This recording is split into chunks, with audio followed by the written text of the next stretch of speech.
I have a secret that I'm ashamed to admit. I have been playing League of Legends since Season 2. That's 11 years of my life that I've been playing this game. In that time, I could have started a family, earned a PhD, or made millions off of cryptocurrency. But no, I set my goals far higher to achieve the rank of Challenger. And guess what? I did exactly that, achieving the rank of Challenger multiple seasons as both a mid lane and jungle main. Here's the thing though, once upon a time on a 60Hz monitor, little hexadecimal was bronze. I, just like you, had to start in those lower ranks, and the only way to the top was to learn and improve. Looking back though, my methods for improving were far less than ideal.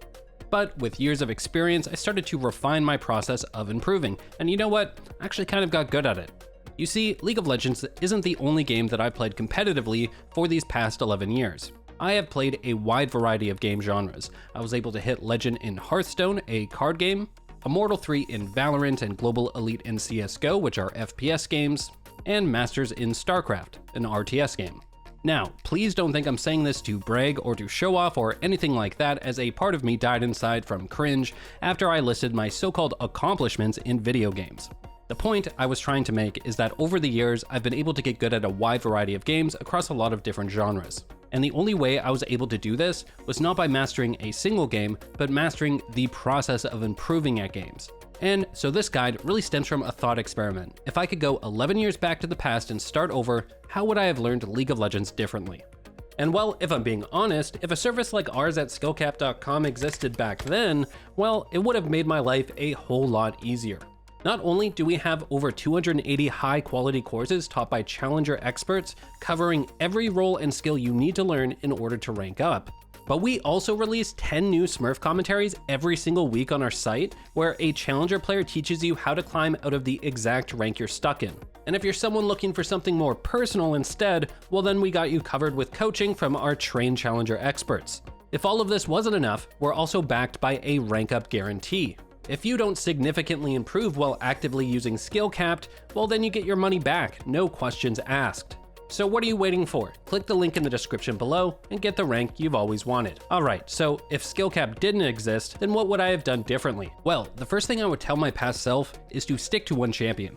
Whether it's a champion in League of Legends, a deck in Hearthstone, or the Vandal or Phantom in Valorant, you need to try to make the game as consistent as possible for you to start learning the greater fundamentals. The reason for this is that if you don't have at least a basic mastery of, well, the basics of a champion that you're playing, well then it will be nearly impossible to improve at any other aspect of the game, such as strategy, wave control, trading, literally everything. This is an issue that comes up in every game. For example, if your actions per minute are too low in StarCraft, well, then it doesn't matter what build order you're using, you'll always be behind. If your aim is terrible in Valorant, well, it won't matter if you used a better tactic to give you an advantage in the gunfight, you're still gonna lose. And if your combos, kiting, etc. is so bad with your champion, it won't matter if you made the correct roam or traded at the right time. Individual champions all have unique mechanics to them, and so you need to stick with one to develop the basic muscle memory and skill with those mechanics. For example, how would you learn the concept of tempo in a card game like Hearthstone if you constantly switch decks and have to relearn the basic card interactions and combos? If you switch champions, well, you're constantly forcing yourself to relearn the basics and resetting your progress. The core rule here is that mastery comes from building on previous knowledge. When you remove those fundamental pieces of knowledge that you built up, like how your champion works, and switch to a new champion, you've now gone backwards and will have to spend more time just to get to your previous level. Okay, great, so maybe I've convinced you with this is the way forward, but you're now wondering, well, how exactly do you develop mastery on one champion? Well, there's a simple two-step process I implement in every single game I play. First is reviewing your own replays. When you do this, don't make the mistake of thinking this is when you answer questions that you have. Instead, reviewing your replays is all about taking notes of what questions you have. For example, let's say you're a top laner playing Renekton, and you review a replay where you're playing against a Darius. Starting from level 1, you should have questions like, should I be trading with Darius at level 1? Should I be trying to push or freeze the wave, etc. You want to write these questions down during your replay review process. The second step is then watching top players on the same champion or matchup.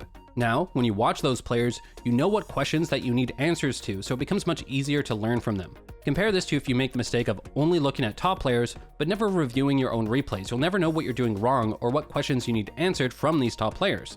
At the same time, if you don't look at the top players, then you'll find the questions you need to ask from your own replays, but then you'll have to rely on yourself, not an expert, to come up with an answer, which will be incredibly slow and inefficient. This is why, to start, always try to learn the game through the lens of one champion. Now, after you've done this, you will eventually get to a point where your mastery of one champion is starting to peak and you're getting severe diminishing returns. Your combos are good, your kiting is good, your last hitting is good, your map awareness, all the muscle memory and hand-eye coordination is starting to become relatively good, and you're hitting diminishing returns. You're not climbing as fast as you did initially. Once you're hitting this plateau with your single champion, this is when you need to branch out and learn what your enemy does.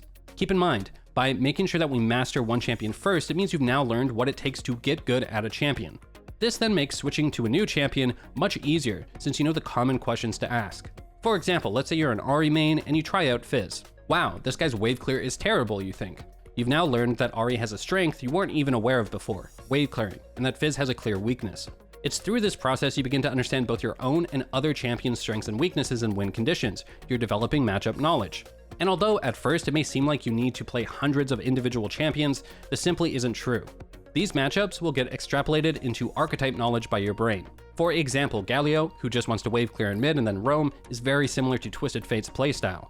Sylas, Akali, and Zed all have similar playstyles in lane. Same with control mages like Vex and Zoe.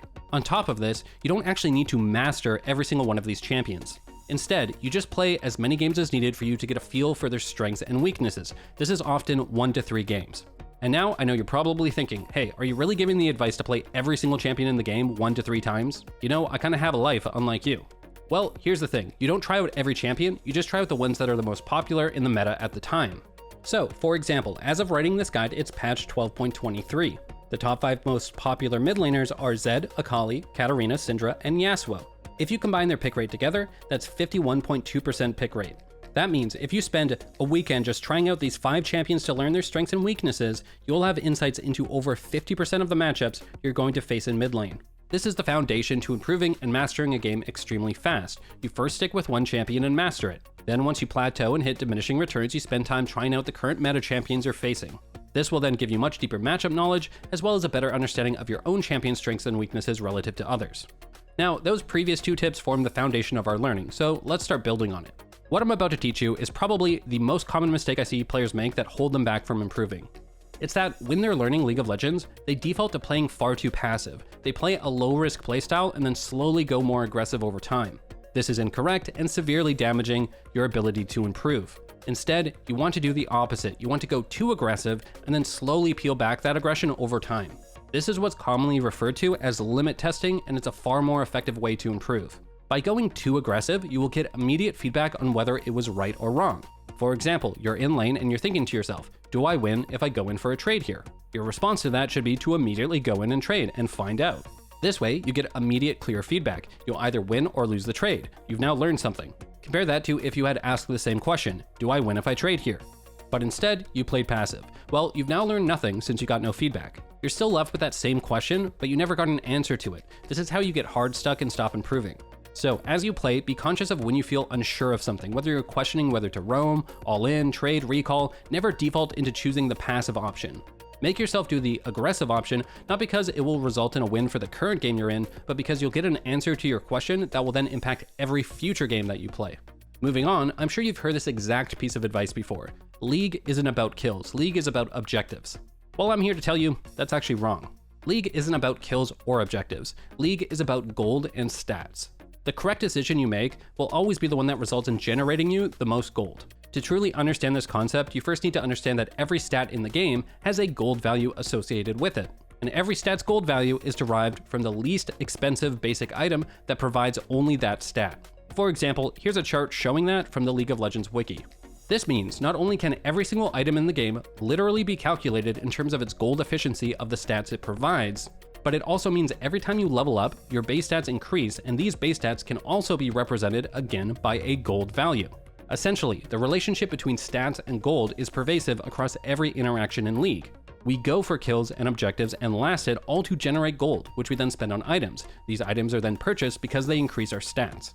Once you truly understand this, it's kind of like becoming Neo and seeing the code in the Matrix. You realize that the optimal play will always be what earns you the most gold per minute, or in other words, what is increasing your stats the most per minute. This is actually why dying too much is the biggest mistake players make. While dead, you are always generating the least amount of gold possible. If you set a goal to die less, you'll immediately see results as it will force your decision making to be more optimized around gold generation per minute. This is also why the second biggest mistake players make is taking fights or making plays that are very risky when there are other free, safe resources on the map. This is what's referred to in economics as opportunity cost, the loss of potential gain from other alternatives when one alternative is chosen. And don't worry, there's actually an easy way to understand this concept if we use a term from the game of poker called expected value. Just like League of Legends, poker is a game of odds and probability. Let me explain. In order for players to make decisions that are most profitable in poker, they use a simple calculation that they call expected value. And this may sound fancy, but it's honestly a very simple calculation. Let me use an example in League of Legends. Let's say you're in mid lane and a fresh minion wave has just arrived. You then see a fight occur in the bottom river between both junglers. You now have to decide whether to react to the fight or farm the wave mid. So let's calculate the expected value of both plays. First, you need to estimate the gold value of going to that fight. In this case, let's say it's a kill on the enemy jungler. That's 300 gold. You then need to estimate the gold value of the alternative, which is farming the 6 minions in mid lane. That's 125 gold. You then need to estimate the probability of both scenarios happening. In the case of farming the 6 minions in mid lane, it's a 100% chance. You'll always farm those 6 minions if you decide to stay. However, for reacting to that jungle fight, let's say the enemy jungler is around 70% health and your jungler is at around 30%. The majority of the time, your jungler should lose, and there's no guarantee you'll be able to get to the fight in time before he dies, or that the enemy jungler will move towards your direction for you to then kill him. Now, League is not an exact science. You're basically having to make your best estimate in terms of the probability of that play working out. In this case, I'm not trying to teach how to have an accurate probability, so let's just summarize it briefly by saying based on my experience, there's probably around a 30% chance at best that we get a kill here. Well, to calculate expected value, all you have to do is multiply the gold reward by the chance of it happening. So if we stay and farm in mid lane, we'll get 125 gold 100% of the time. That means the expected value of that play is 125 gold. If we react to the fight in river, we will earn 300 gold 30% of the time. That means the expected value is 90 gold. So as you can see, in this situation, staying and farming mid lane will be the better choice, as more often it will be a more profitable play in the long run. Now, before you start typing in the comments section, I know this was a gross simplification of much more complicated concepts and calculations, but it's a way to illustrate that this is what we mean by good decision making in League of Legends.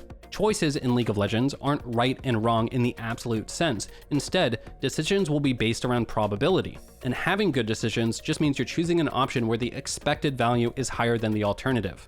Now, please don't misinterpret what I'm saying here. I'm not telling you that you need to be calculating expected value in real time as you play. That would be absolutely insane. Instead, the reason why I went into all of this is so that you change how you look at the game. When you look at a choice you make, whether it's to roam, to react to a fight, to take tower plates, to farm a wave, to take a camp, don't think of these options as being right or wrong. Instead, assign a probability and a gold reward to them. Often, you don't really need to do some kind of high-level expected value calculation. It will just be obvious which one is better relatively fast. Oh, I can push a wave and take at least one turret plate instead of trying to react to a fight in bot lane. That would be a 100% chance for like 300 gold with the minions and turret plate. Maybe you have at best 2 kills possible on the roam bot side. That's 600 gold from the kills, so all you need to do is know whether it's less than a 50% chance of us getting those kills. If so, then the expected value would always be less than 300 gold, and so it would always be better to stay and farm the wave and take a plate. You can see how just by being aware of this concept, you no longer look at League of Legends the same. It will give you a clear way to evaluate correct and incorrect decisions based on far more objective values rather than just what feels right. And now that we've talked about viewing League from the lens of probability, it transitions great into this next tip. And that is, when possible, you always want to try and engage in smaller fights rather than larger ones. For example, in a 1 vs 1, you're 100% of your team. You can think of this as having like 100% control over the outcome of the fight. However, in a 2v2, you're now 50% of your team. 3v3 would be 33%, 4v4 25%, 5v5 20%. Even when you're significantly ahead in gold, taking a straight 5v5 fight can actually be far riskier than you realize, simply because you're losing agency over the outcome, as you have to rely more on your teammates playing correctly. You basically have to accept the fact that League is a team game, and thus, the more teammates involved in any play will reduce your impact on the outcome of it. However, this is also why creating number advantaged fights is extremely powerful. You can think of the difference between a 2 vs 2 fight and a 3 vs 2 fight to be a 50% increase in the power of the team that has that man advantage. This is why tactics centered around creating number advantages are so powerful. For example, that's exactly what roaming and ganking accomplish as a tactical play. They are forcing a fight where you have a man advantage. This is why roams and ganks are so powerful and create positive outcomes so consistently. Alright, so at this point I've given you a lot to think about, and it's probably a bit overwhelming for some of you, and that's where this next tip comes in. When you're trying to improve at League of Legends, you always want to focus on one thing at a time. Don't make the mistake of having a laundry list of multiple different things to learn and then trying to improve at all of them at the exact same time. Don't dig 1,000 small holes, dig one hole, but extremely deep. For example, review one of your replays and pick one thing you're confused about, one thing you want to be better at, and then hyper-focus on getting good at that one thing. Don't move on until you're satisfied with your current level of mastery over that one thing you selected. Often players think that they're doing this, but they're not going as granular as they need to be. Like, maybe they set their focus to be mastering wave control. That's still a bit too large. That encompasses multiple different scenarios and lane states. Instead, continue to reduce it down. Specifically, what about wave control? Let's say, when should I be freezing waves? Good. Now we're on the right track. From there, you can focus your efforts on that when you play, when you VOD review and learn from external resources. And you simply do not move on from that until you've achieved a mastery that you're happy with. And you may be okay with focusing on one thing at a time, but you may feel a bit confused on what exactly that one thing should be. Well, when possible, you always want to begin focusing on what comes first, not last or in the middle. League of Legends is a linear game. Each game begins at the same starting spot. The side effect of this is that the earlier in the game it is, the more replicable your actions can be. The longer the game, the more variations occur and the higher the chance you'll find yourself in unfamiliar waters. This is actually unique to League of Legends. Not every game is like this. For example, in the game of chess, a lot of chess experts and coaches actually recommend players to learn the endgame first, not the opening. This is because in chess, the endgame is actually what's replicable and consistent and has the least variation. This is because at the start of the game, there's the most pieces on the board, and so there's the largest amount of possible options and moves players can make. But by the end of the game, there are fewer pieces, and so there's less variation and things are more predictable. The point is, the advice chess coaches give about learning the endgame stems from that same principle. Begin your focus on parts of the game that are most consistent and predictable. In League of Legends, this is the early game. So, when possible, focus on mastering what comes at the beginning of each game. These are things like your routes as a jungler, your levels 1 to 3 as a laner, etc. You want to focus on these first, as you'll get the best results, since what you've mastered can now be applied literally every single game. Compare this to if you mastered a concept or tactic that only happens at 30 minutes in a few games. Well, you won't be applying what you've learned very often, and so it will have less of an impact on your overall climb. And finally, I'd like to leave you with an important state of mind to have when you play League of Legends. And that state of mind is that everything matters and nothing is equal. Let me explain. Because League is a real-time strategy game, there is no break. Once the game begins, it's basically a marathon of who can be the most consistent and optimized with their decision-making every single second. And just like how there's no break in the game, there's also no way to get into a tie or a situation where no player can gain some sort of advantage. For example, there is no such thing as a wave state where both players are tied or even. The wave can always be manipulated, and there's always a superior lane state to be acquired for both players. Laning is effectively two players fighting to acquire their own respective most winning game states. If one player has a winning wave state for them, then the other is trying to claw back from the losing state. It is not possible for two players to be in a winning state simultaneously in League of Legends. The way you can implement this into your own games is to realize things like if you're pushing a wave without knowing why you're pushing, or whether pushing is a good or bad thing for you in that moment, then you're playing the game wrong. If you don't know whether you're in a winning or losing position, you'll never be able to decide what to do next, what the correct decision is. Far too many players make the mistake of just kind of existing and then only making decisions every so often. They mistakenly think that League has moments of dead time where nothing is really happening, and then there are these big bursts of key moments. That is not the case, and not how League works. League is an accumulation of small decisions and actions that are occurring every second. The reason why high-level players are so good is because they are constantly trying to move towards a more winning state in their games, regardless of how far ahead or behind they are. So, whether you're ahead or behind in your games, when you find yourself in moments of autopilot, when it's not clear what the next move is, what the more winning state is to aim for, take note of those moments. That is often where your biggest mistakes lie, and what is causing you not to climb. Instead of letting those autopilot moments pass, go into them with a magnifying glass. Go to the replay, look at the moment in time where you didn't know what the next move was, and make discovering the answer your focus. This is often a great solution to that problem players have where they don't know what they're doing wrong or what they should be focusing on.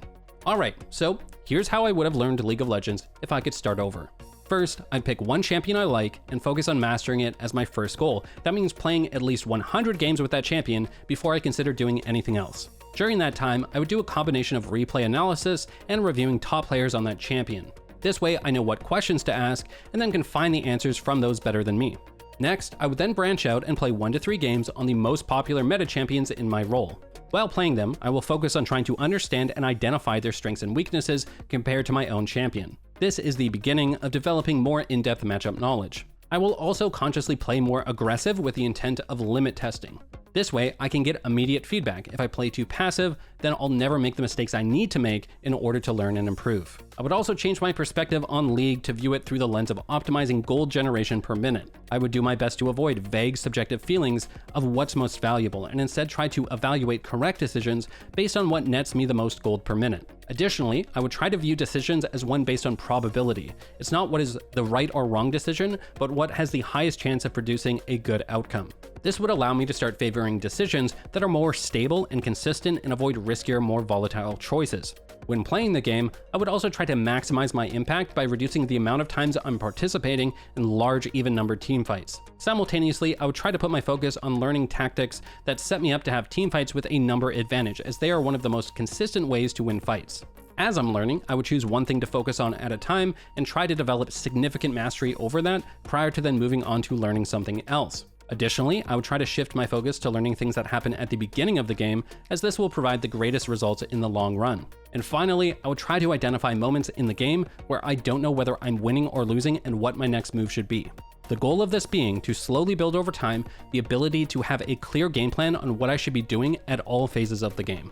Alright, before we wrap this up, let's tell you a little more about Skill-Capped. So we offer a 5-division rank up guarantee and think that's a pretty crazy thing to offer. That's like a gym membership guaranteeing you'll get ripped. Your local gym would go bust if they offered that, right? Well, not us. We've offered this for years because our service really does work. It works so well, in fact, that we're able to produce by far the largest catalog of premium League of Legends guides on the entire internet. Not only do we have over 280 high-quality courses taught by challenger experts covering every single role and skill you need to learn in order to rank up, but we also release 10 new Smurf commentaries every week on our website where a challenger player teaches you how to climb out of the exact rank you're stuck in. Those same experts also respond to any questions that you have. So sign up today for as little as $6.99 a month to improve fast and get the rank you've always wanted. Link in the description below.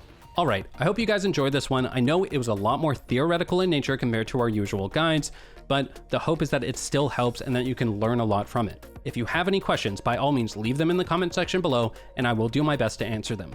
We here at Skill-Capped want to thank you for watching, and we'll catch you in the next one.